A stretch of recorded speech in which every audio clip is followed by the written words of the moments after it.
You can read more. I don't think, do we? Okay.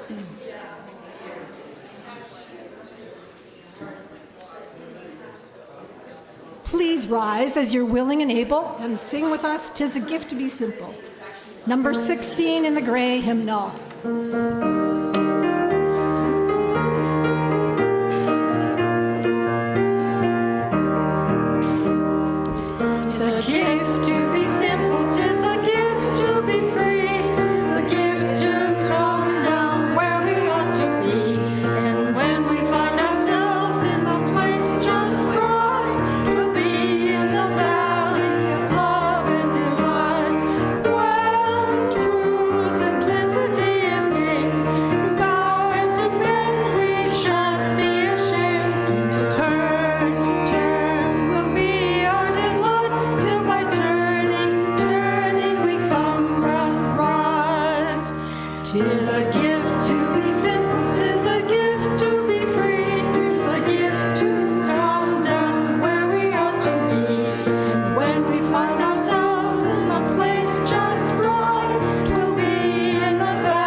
Good morning.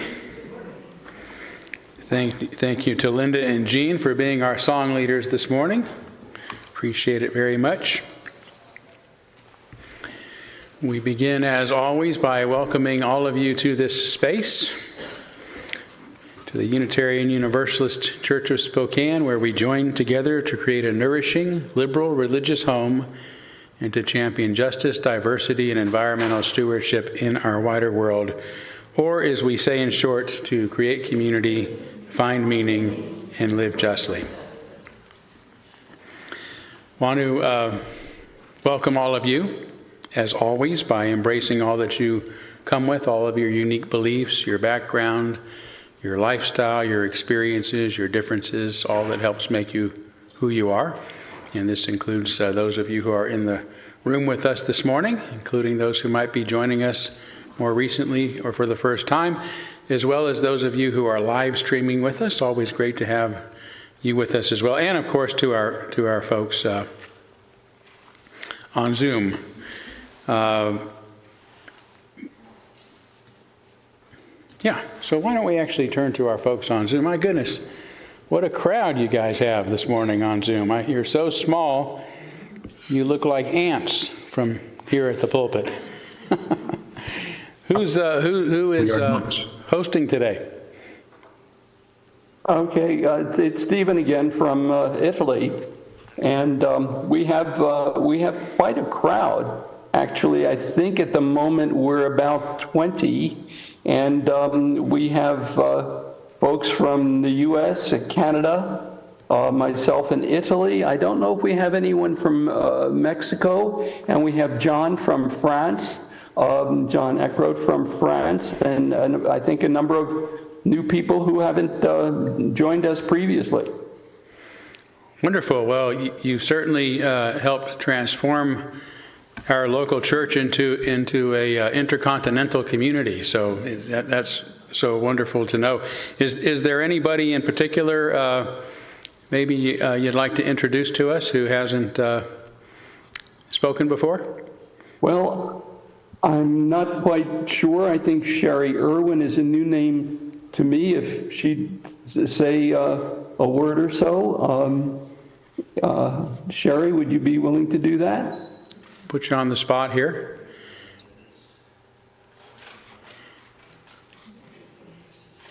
Maybe not. Maybe it's and okay. I don't know Virginia. Actually, this is Sherry Sherry? Irwin. I'm walking Yes. on the beach in Port Townsend, actually Port Ludlow, and I'm on my cell phone. Wow, that's great. Okay. Well, let's talk about being able to do two things at once. That's a great, that's hopefully two Sign equally. on often, right? Yes. And we look forward to you coming, Todd, next week to our church. I'm looking forward to seeing all of you and to being with you. So thanks so much for the invitation. Well, great to have all of you with us. I never quite know what to say. You know, it used to be there was a few enough on the Zoom that we could sort of get everybody to say a little hello, but you're getting big enough now that would take up too much time. And I do like to talk about more than just the weather, you know, where you're at. So maybe we can find a clever question to ask each Sunday, because it is wonderful to be able to do the back and forth and to engage with you. But for now, I'll just conclude by saying welcome to all of you, wherever you are, for being here with us this morning. And I do have my Dog Truths card out for those who don't know. I was gifted with this card several weeks ago now, knowing that I love dogs, and this is a card that on the cover has several different dog truths. And for those of you who attend the first service only, because you're special, don't tell the folks who come to the second service. I give, they're not as special. They're not as special. I give you a dog truth. They're getting cat truths. Yeah. Everyone knows dogs are better than cats. Okay, so this is a pretty good one today. This is a dog truth that is written from somebody unknown. And it says, if your dog is fat, you aren't getting enough exercise. Okay. So, Wiley definitely keeps me moving. That dog needs constant walks. Okay, yeah, I think that's it for now. Why don't we go ahead and take some time to greet one another before we move more deeply into our service. You're not fat shaming dogs, are you? I think so.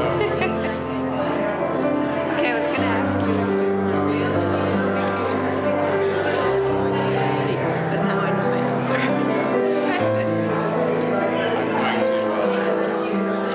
Take a few days off before Friday.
All right, thank you all so much. There'll be more time to visit during our social hour following the service, but we are going to move forward now by lighting our chalice, the symbol of our unity and our solidarity, of our openness and our inclusion, of our community and our individual uniqueness. May this small flame be our offering of warmth to those who are cold and alone, and a light to those in darkness. May it be a flame that ignites justice in our world and a beacon of hope to those in need, and may it reflect at least a spark of truth wherever truth has been lost, and cast a healthy shadow of doubt wherever it's been found.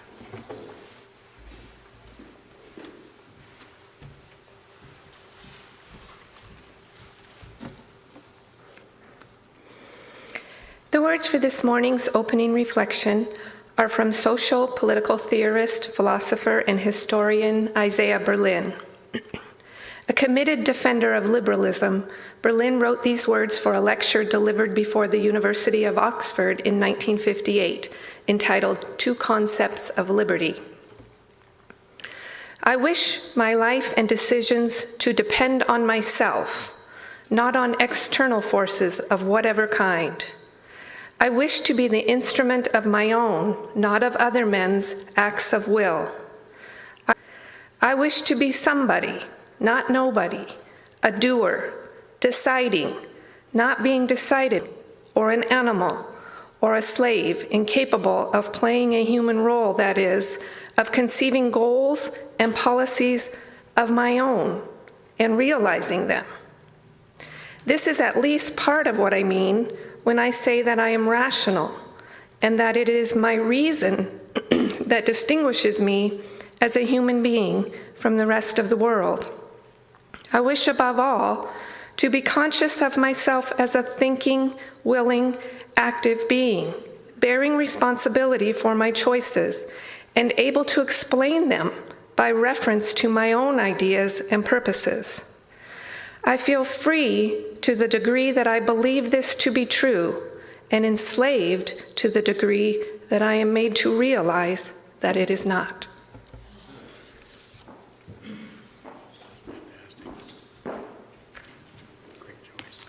Please rise and sing with us the hymn, There's a River Flowing in My Soul.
We're now going to kindle our candles of care for those who are most on our hearts and minds this morning. And we begin with a candle, as we have been, on behalf of the people of Ukraine who are enduring, the people of Ukraine in that entire region of the world, and obviously Russia is being terribly impacted as well. There's a lot of celebration about Ukraine moving on to Russian territory this week, but I imagine that has involved a lot of deaths of Russian civilians. So we want to keep everyone being impacted by that kind of violence in our thoughts at this time. as well as a candle on behalf of the people of Israel and the Palestinians who are continuing to be impacted by the violence there. And we do have a candle of celebration today on behalf of Reverend Monica, who is the minister of our partner church in Felșoracos, Romania, who is going to be officially installed there next Sunday. So congratulations to our brothers and sisters in Felșoracos for being wise enough to have chosen to call such a very special minister. And Reverend Monica, to you and your family, we congratulate you and wish you all the best. And let's take a moment of silence on behalf of others that you might be thinking of. And as always, you're welcome to name them aloud at this time if you'd like.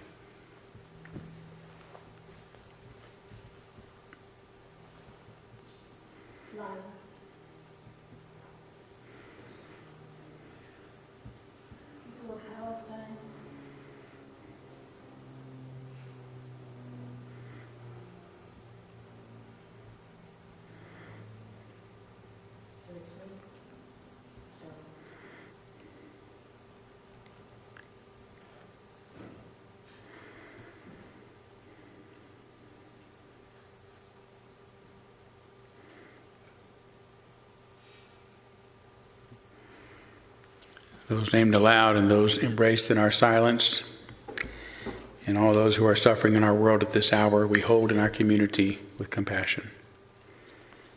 And we now gratefully give and receive this morning's offering, which helps sustain this community and our mission to the larger world. We do have a special collection. It is the third Sunday, isn't it? There we go. Let me just grab my...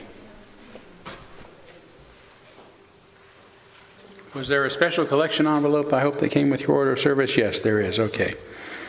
All right. To the Spokane Public Schools Heart Program. This is to help, as our order of service says, a program for homeless youth in District 81. And you can see from the slide, which I should have looked at before I got up here, that it supports and meets the educational needs of students who have issues with having adequate housing, which, as you know, makes it extraordinarily difficult to be a student. And being married to a teacher, I can tell you that there are a lot more of those kids than many of us realize going to our public schools.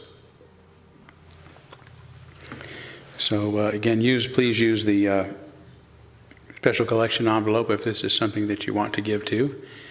And no need to seal it, we'll reuse it, but I do appreciate your compassion and generosity in advance as we now gratefully give and receive this morning's offering, which helps sustain this community and our mission to the larger world.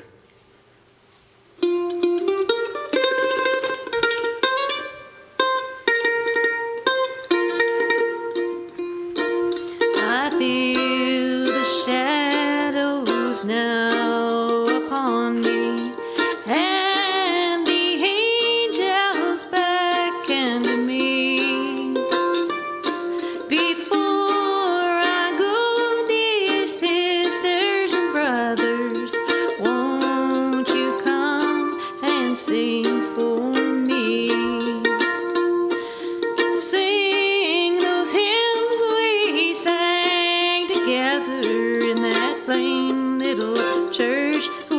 Benches all worn.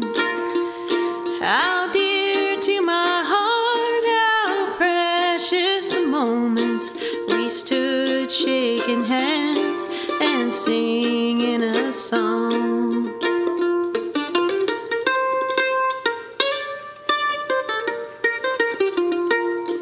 My burden is heavy, my way has grown weary.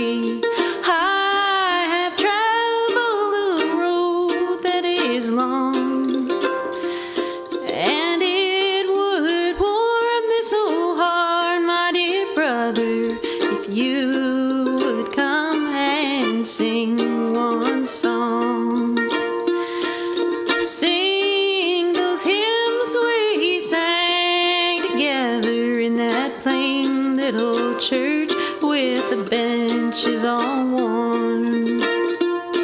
How dear to my heart, how precious the moments we stood shaking hands and singing a song. In my home beyond the dark river, your sweet faces no more I will see, until we meet where there's no more sad parting. Won't you come and sing for me? Sing those hymns we sang together in that plain little church with the benches all worn. How dear to my heart, how precious the moments we stood shaking hands and singing a song. Thank you.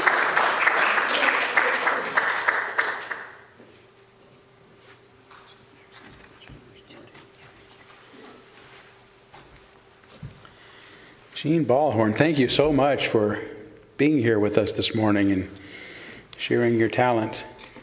Always great to have you.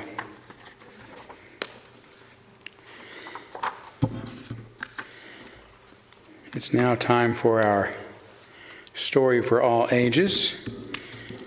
And this is actually a original story I wrote for the kids here a number of years ago, and it's been years since I've shared it, so I'm gonna do it again. But I'll need your help. This is called A Very, Very Proud Rooster. And ultimately, it's about singing your own praises, tooting your own horn, crowing, if you will, right? So there's going to be certain times, and you should know when they are, where I will need you to do the cock-a-doodle-doo for me. 3 times, okay? So can I hear you guys cock-a-doodle-doo 3 times in a row? Let's.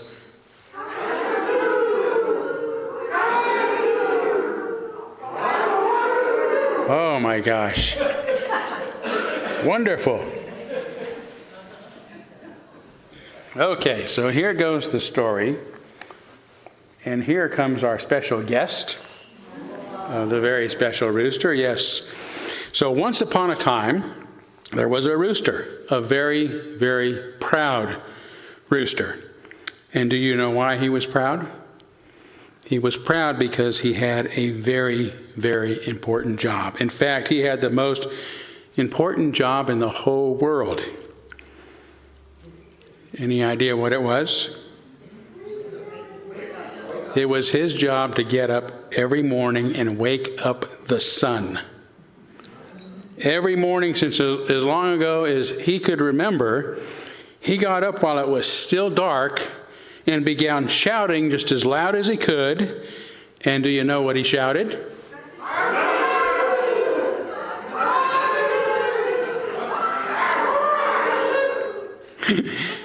And the rooster kept on shouting until he saw the sun slowly start to open its giant eye. It was just a gleaming sliver at first, but before long the sun was wide awake and started slowly making its way across the sky. So the rooster was obviously very, very proud, for he knew that if it weren't for his crowing, there'd be no sunlight to grow the grass to feed the cows that the farmer depended on for milk and cheese.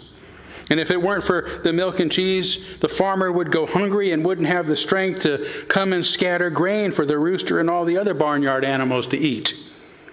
That's why he was so very, very proud of himself, and why, even though the sun was already wide awake, he sometimes strutted around the farm, crowing just for fun.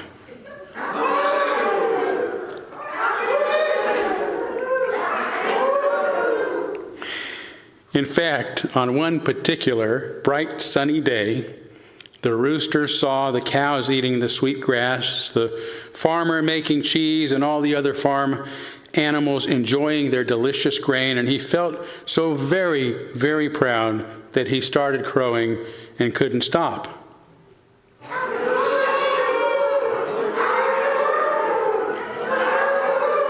He crowed and he crowed until, without noticing it, his cock-a-doodle-doo grew softer and softer until he completely lost his voice.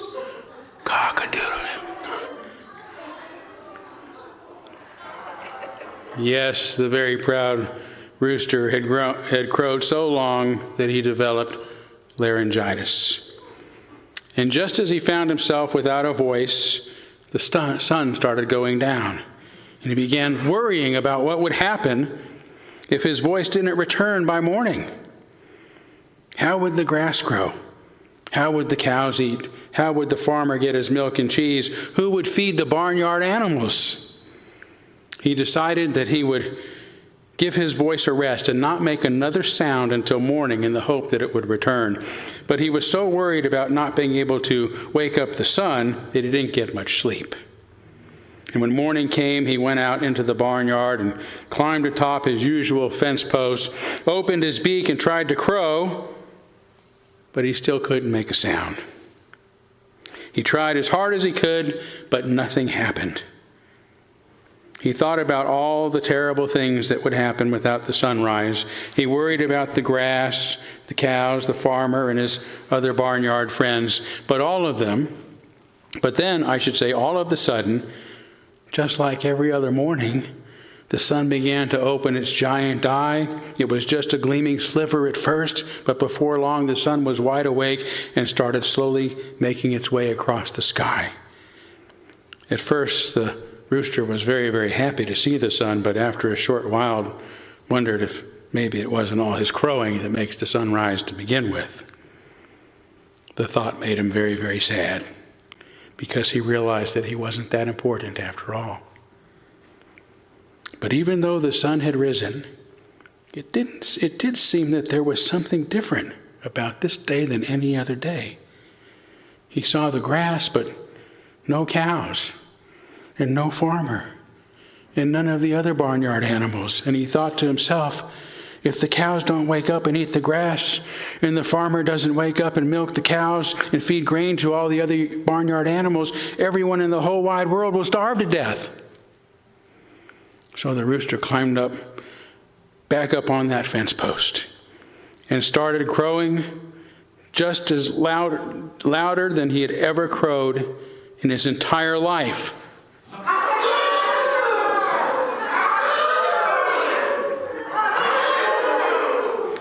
And before long, he saw the cows come out to eat the grass, and the farmer come out to milk the cows and to feed the grain to all the other animals. And the rooster was very, very proud, because he knew he had a very, very important job.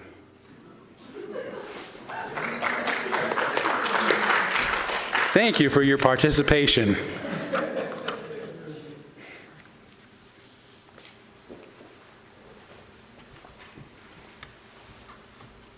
Well, now we're going to totally shift gears. As we move into a time of meditation, you're invited to find a comfortable, receptive position. Close your eyes if you wish. Take a few deeper breaths and reflect on these words from 19th century Unitarian minister and liberal theologian William Ellery Channing. I call that mind free, which protects itself against the usurpations of society, and which does not cower to human opinion, which refuses to be the slave or tool of the many or of the few, and guards its empire over itself as nobler than the empire of the world.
this up.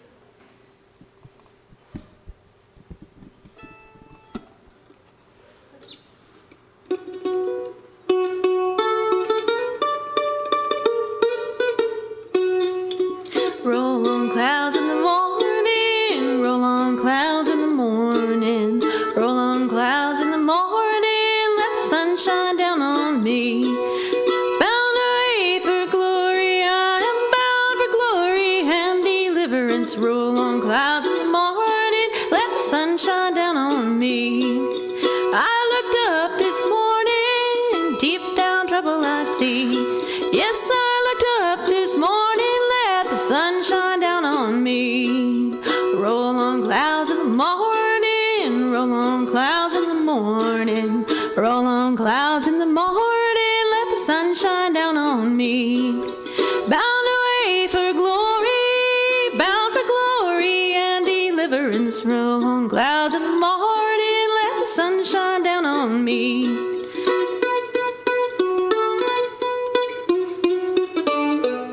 I saw the bear cloud rising, hard trouble I see. Heard my mother crying, sunshine down on me.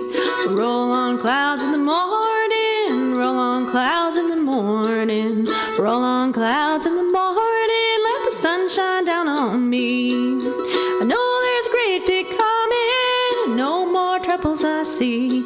When we all shout together, let the sun shine down on me. Roll on clouds in the morning, roll on clouds in the morning, roll on clouds in the morning, let the sun shine down on me. Bound away for glory, I'm bound away for glory, deliverance. Roll on clouds in the morning, let the sun shine down on me. Roll on clouds in the morning, let the sun shine down on me.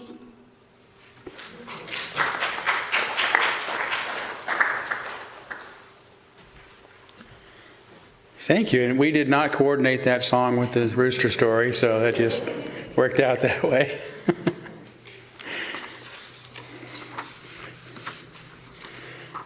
It's like they said about the Democratic Party, right? We're not part of an organized religion, we're part of a disorganized religion. So, but hey, it works. So as you can see, I could not decide how to best title today's sermon. On the one hand, I want to make the point that even as a devoted liberal myself, that liberalism has sometimes resulted in some terrible cruelties and injustices, long-lasting injustices, which means that it can do so again. But on the other hand, it isn't liberal ideas that lead to such miserable outcomes, but populism and the tyranny of the masses that goes along with it. The cause of all social injustice is really a collective sense of self-righteousness, just as the solution is always the collective will to change how a society behaves towards those it has previously discriminated against. Society must come to see that it has been wrong. So both titles get at the heart of what I want to talk about. That liberalism can sometimes go terribly wrong, and that this happens when a liberal belief or goal is embraced by the masses who pursue its ends with self-righteous ferocity, when, that is, populism swings left. So I'll begin by making my case for liberalism. The root of this word, as you probably know, libertas, means freedom. And a devotion to the principle of freedom is at the heart of what it means to be liberal. It is rooted in ancient Greek thought, which manifested in the early and imperfect attempts to establish democratic societies. Democracy, from the Greek words demos, meaning people, and kratos, meaning force or power, refers to government empowered by people, by those who normally would be ruled. However imperfect Greek democracies were, this concept was and were finally put into practice during the Enlightenment, resulting in what we might now call the age of democracy that we're in today. Today, 57% of the 167 countries on earth are democracies, imperfect, especially considering there were only 11 democracies less than a century ago in 1941. But today there are also signs that our global democracies are in trouble. The key indicators being the erosion of effective governance, of fair and credible elections, of judicial independence and integrity, and of individual freedom of expression and assembly. Here in the U.S., which has been called the greatest democracy on earth in its decisions and its makeup, the same court that just effectively said a president public role in attempting to violently overthrow the result of a national election and kill the vice president. In Gaza, having all been lumped together under the umbrella of anti-Semitism in news reports and at times arrested en masse.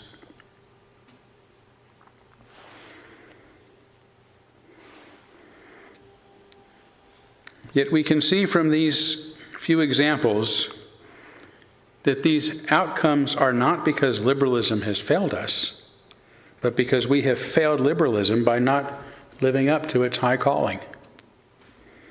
Our liberal principles, rooted in the rational and naturalist thinking of the early Greek philosophers and rediscovered during the Renaissance, later became the motivation of the Enlightenment thinkers, who summarized them as human dignity, freedom, reason, and tolerance. When as a society we have committed ourselves to these values, which hasn't happened often, sadly, humanity has flourished, made great sudden bursts of progress. When we turn away from them, human society, along with its democracies, degrading all of humanity in the process. It may be a surprise, then, for you to hear me claim that most people in the world today are liberal. We all believe in the principles I've outlined, or at least like to believe and say that we do. Since 1993, even Russia, governed by an authoritarian dictator, holds elections and claims to be a democracy. Today, our liberal ideals are humanity's ideals, even if we don't perfectly live up to them. As our famous humanist minister John Dietrich said in 1926, his 1926 sermon on liberalism, there is an occasional person who glorifies in his conservatism, but the majority of people are proudest when they are recognized as liberals. Nowadays, the term liberal isn't so popular. But most people still claim to believe in liberal values. Those who now proudly call themselves conservative are really neoliberals, who have taken the idea of freedom to such an extreme that they want to be free of government and regulations. That's liberal. They want to be free of taxes. They want to be free to exploit and destroy the environment. They want to be free to force others to do what they believe in. They want to be free to own whatever kind of weapons they wish, no matter how many people get killed by them.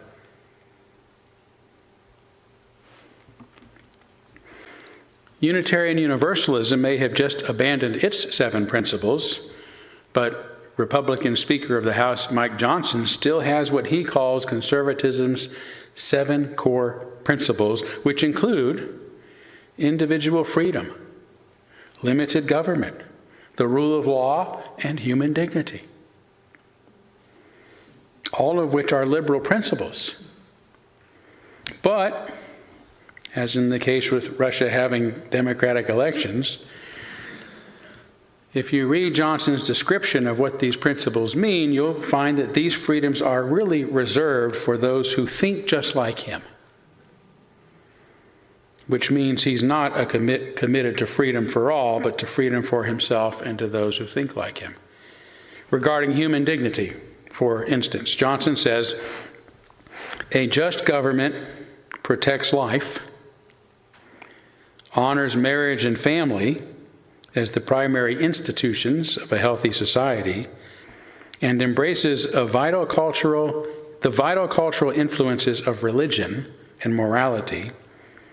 Public policy should always encourage education and emphasize the virtue of hard work as a pathway out of poverty, while public assistance programs should be reserved only for those who are truly in need. Does that sound like human dignity to you? Thus, he reserves dignity for those who adhere to his conservative, anti-abortion, traditional family, theocratic society without social programs for the poor.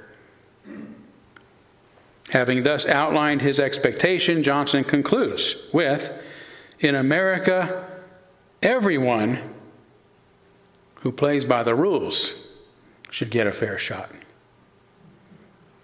Having outlined the rules. We can presume this means those who don't play by his rules don't get a fair shot. That's not a commitment to freedom. In human dignity, it's a commitment to his own self-righteous beliefs. Still, almost everyone in the world today claims to share our liberal values, particularly its emphasis on free societies and individual freedom, including conservatives, again, who claim to loathe the word liberal. Dictators like Vladimir Putin and some individuals, groups, and organizations who openly claim to be liberal but are incredibly intolerant and unjust towards those they disagree with.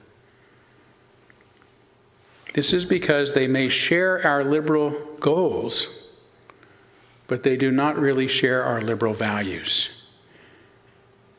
Liberalism is not an ideal we seek. It is a way we live. It is not where we arrive, it is the path we take. It is not enough to merely work for justice if we are not also living justly.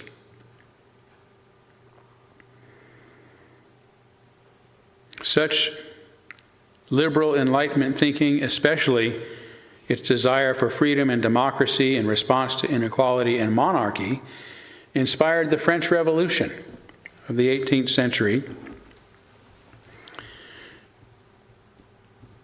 Although the fundamental liberal ethic had already been set by Kant at the start of that century, that no person should ever be used as a means to somebody else's ends, but should be considered an end within themselves, it was the French philosopher Voltaire who added the pursuit of happiness and rights to life, liberty, and property to liberal nomenclature.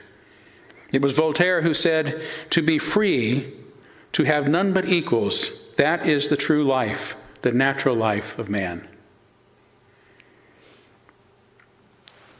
But if it were the ideals of those like Voltaire that inspired the French Revolution, it were those of Jean-Jacques Rousseau that turned it towards its dark and infamous end.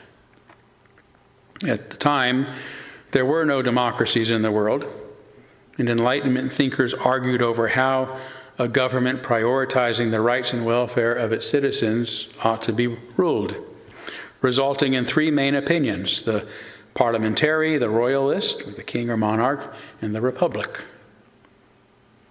The latter, representative option, is the type of democratic government that we tout today, which Winston Churchill called, I think correctly, the worst form of government, except for all the rest. But a democratic society that does not adhere to constitutional guarantees, right? Because a democracy doesn't mean majority rule. It means a constitutional government that protects the rights of all citizens equally. So a democratic society that does not adhere to these constitutional guarantees regarding the rights and freedoms of all its citizens, it's really easy for populism and majority rule to take over and be just as tyrannical as any kind of monarchy or aristocracy ever has been. When revolutions turn into revolts, the worst kind of cruelties and injustices can follow, which was precisely what happened toward the end of the French Revolution.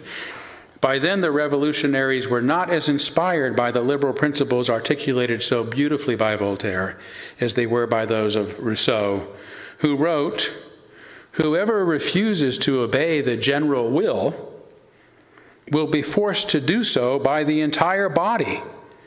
This means merely that they will be forced to be free."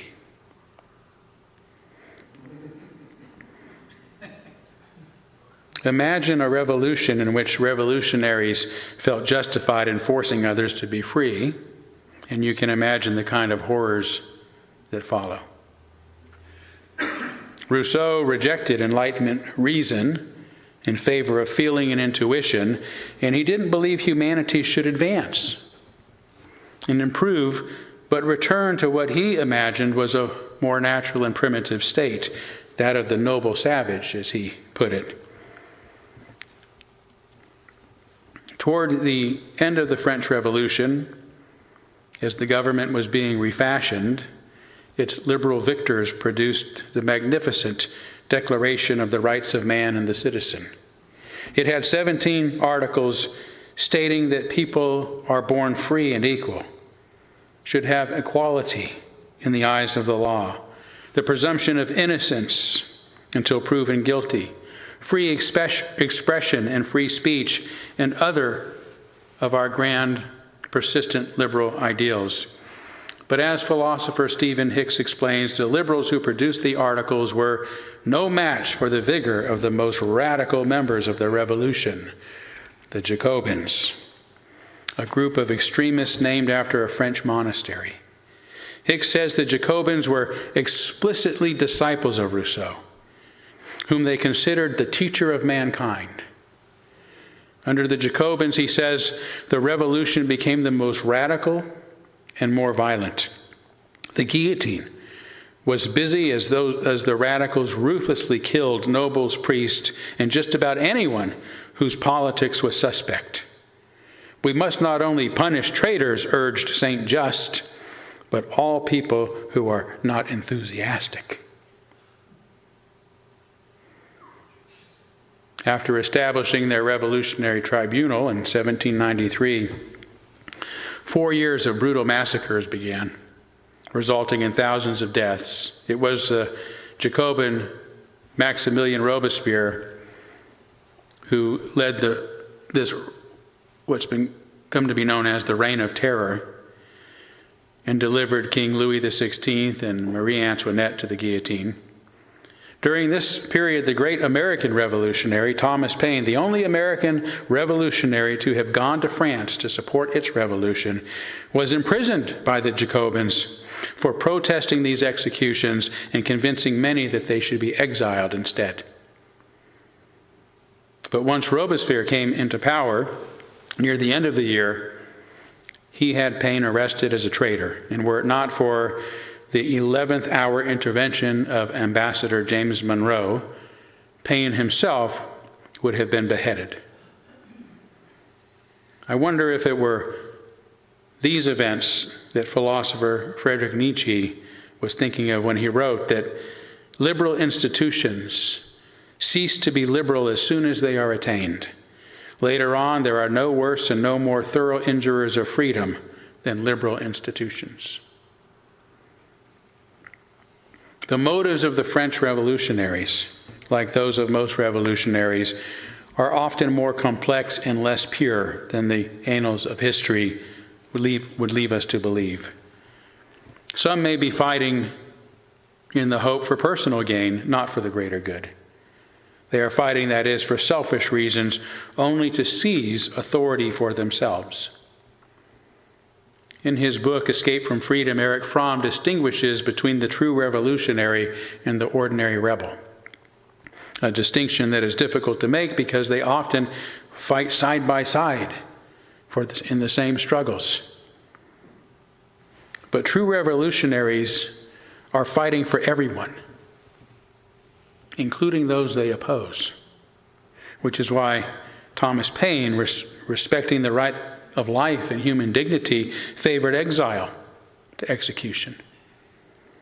But a rebel, Fromm says, is one who wants to overthrow authority because of his resentment, and as a result, to make himself the authority in place of the one he has overthrown. And very often, at the very moment when he reaches his aim, he makes friends with the very authority he was fighting so bitterly before. And this is why Thomas Paine was the only American revolutionary to go to France, because the American revolutionaries, upon defeating England, quickly sided with England as the French began fighting their revolution.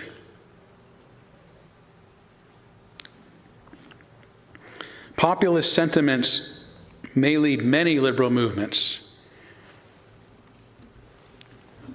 I should say, join many liberal movements in order to obtain a particular goal.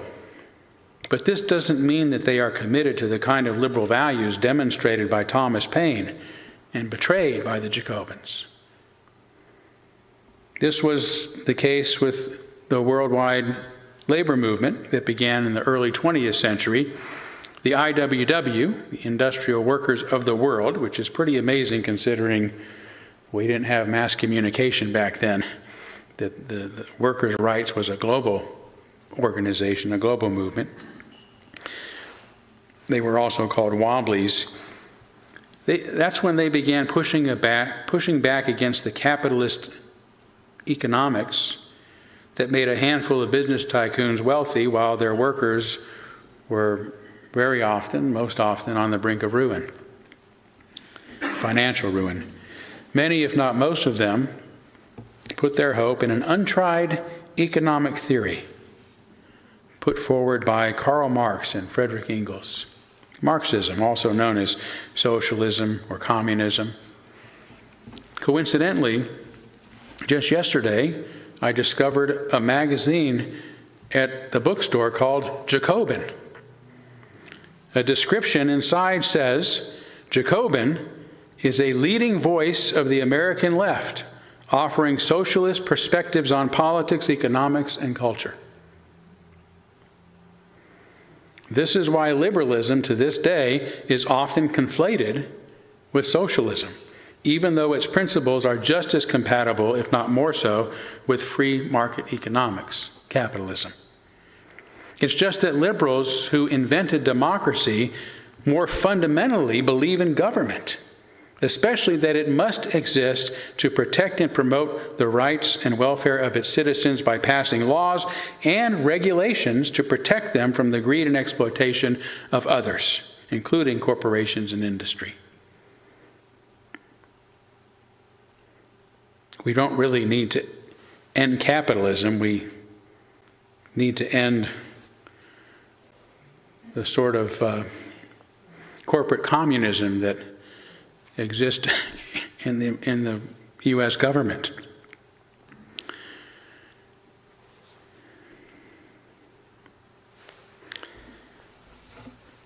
But the point here really is that the industrial workers of the world united for what was a just cause, giving workers fair treatment, a living wage, and allowing them to be the primary beneficiaries of their own efforts.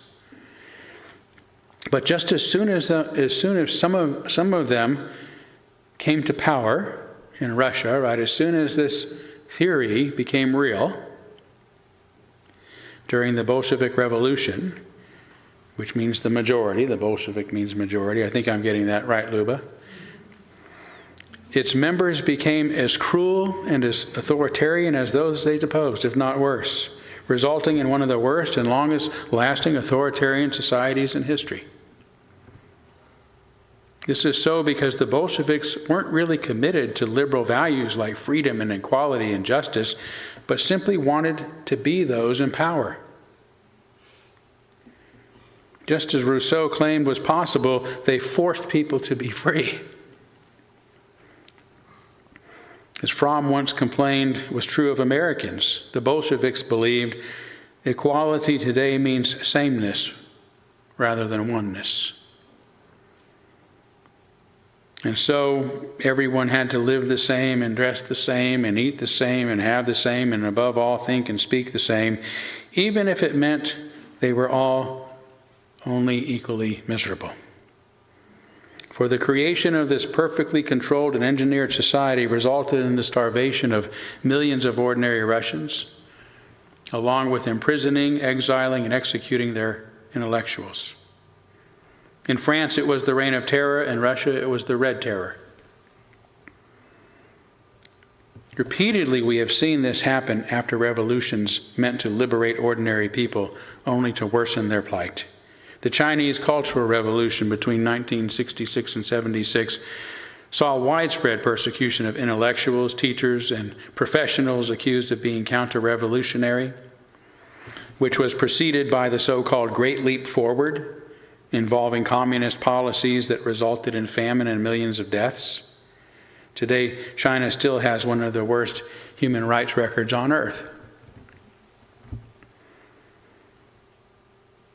Khmer Rouge in Cambodia, led by Pol Pot between 75 and 79, sought to create an agrarian utopia that eradicated urban society, capitalism, and intellectual influence.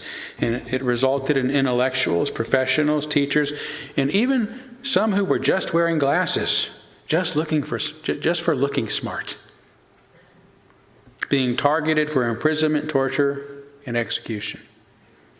It remains one of the most extreme examples of intellectual persecution and revolutionarily driven famine in modern history. There are other examples, but I've said enough to make the point, I think, that sometimes liberalism goes terribly wrong, especially when its causes become popular. When this occurs, liberal movements, institutions, and revolutions may be driven by self-righteous rather than motives motivated by a sincere and devout commitment to freedoms, welfare, and progress for humanity. But of course, I bring all of this up now because many of our liberal institutions and movements today have been overtaken by populists who don't genuinely share our commitment to our liberal values, rooted in our very first value, the inherent worth and dignity of every person, friend or foe.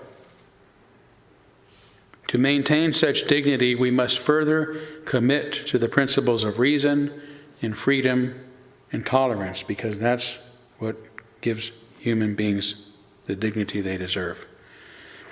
Today, even our own religion, one of the most liberal religions ever, perhaps the most liberal religion ever, has abandoned these principles, adopted instead a list of ill-defined words, none of which are freedom or reason or tolerance or dignity or democracy or independence or the like. During a recent statement, the UU Association president, who was appointed, not elected,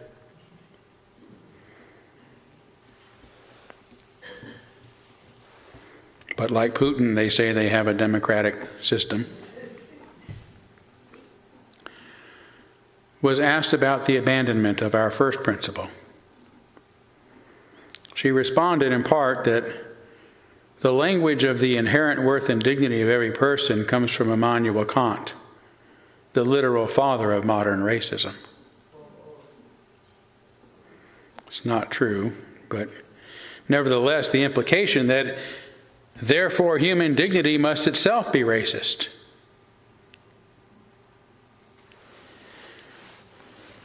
That's why reason has to be part of the mix too, guys. It's just, you have to understand logic, right? I mean, that's his example I've used. It's like saying, ships were used for transporting slaves during the slave trade. Therefore, ships are white supremacist.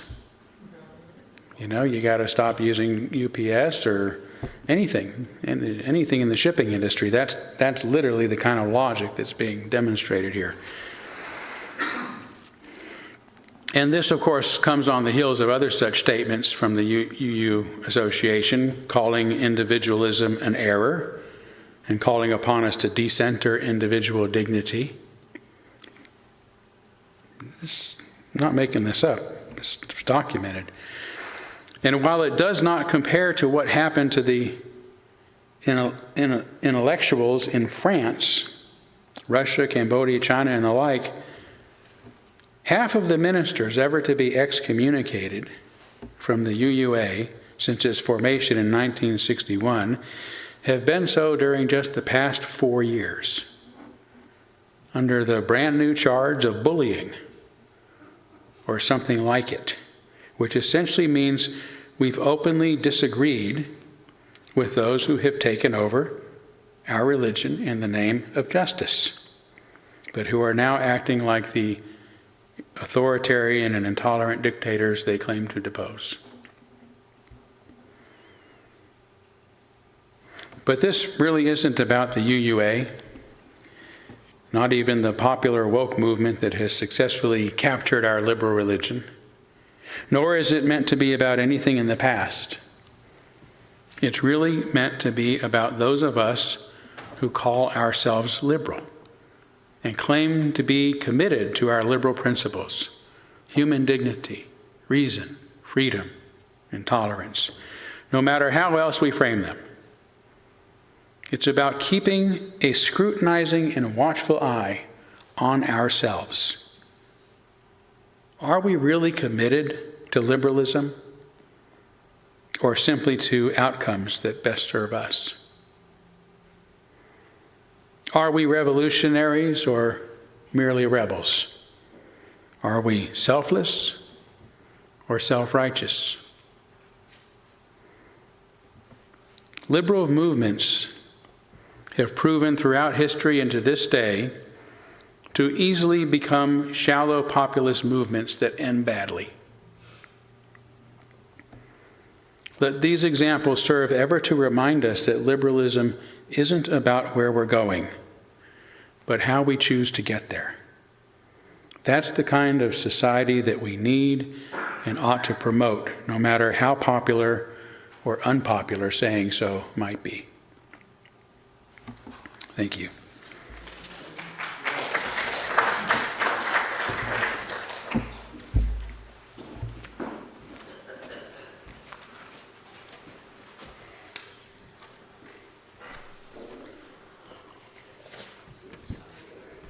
Our final hymn is I've Got Peace Like a River. Please rise.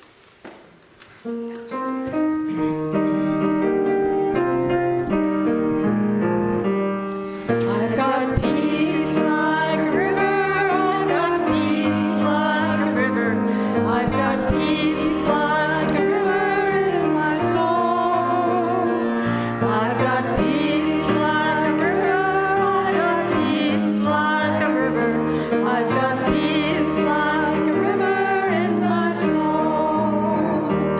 I've got peace, joy like a fountain, I've got joy like a fountain, I've got joy like a fountain in my soul. I've got joy like a fountain, I've got joy like a fountain, I've got joy like a fountain in my soul. I've got love like an ocean, I've got love like an ocean, I've got love like an ocean in my soul. I've got love like an ocean, I've got love like an ocean, I've got love like an ocean in my soul. I've got strength like a mountain, I've got strength like a mountain, I've got strength like a mountain in my soul. I've got strength like a mountain, I've got strength like a mountain, I've got strength like a mountain in my soul.